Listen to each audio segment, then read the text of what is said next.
The impetus for God is Green was I was invited by a friend of mine to contribute to this website, Busted Halo, which deals with spiritual matters from all different angles and new approaches, and they were interested in the connection between sustainability and environmentalism and spirituality.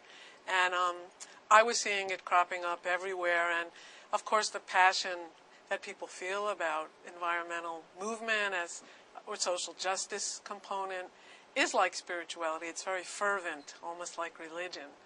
But I was interested in this panel that I mentioned in the article, which took place at a synagogue, and that there was a family up there together, and that the son, spoke about animal rights, and the parents talked about, taking the air conditioning unit out of their apartment because of the amount of, carbon it gave off and the amount of electricity it used.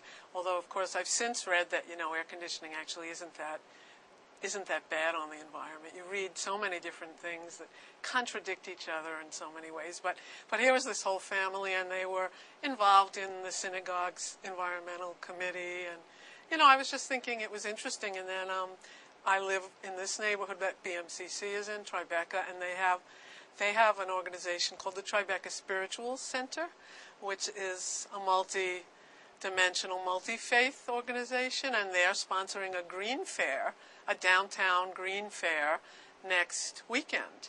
And so there you've got a group of people that come from all different faith traditions. A couple times I've gone, and they have people from every faith tradition there.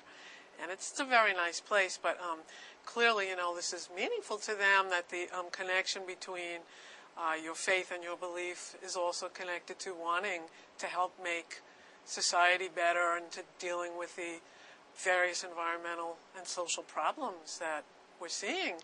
And when I started the article, I also had just taught English 121, which had a theme of environmental issues and environmental justice issues through literature and film. And so it was very fresh in my mind. I mentioned in the article John Muir and his passionate sort of religious metaphor that he uses when talking about saving the forests.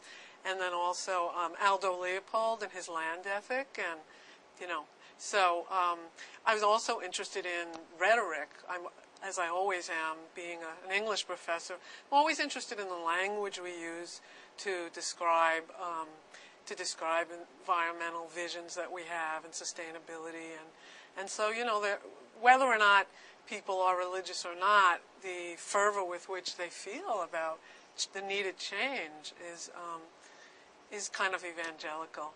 And also, in a way, I think that people are coming to realization that it matters in a big way, and it's a part of who they are if they are serious about it. It's a part of their whole life, not only lifestyle choices, but their whole way of seeing, their way of thinking,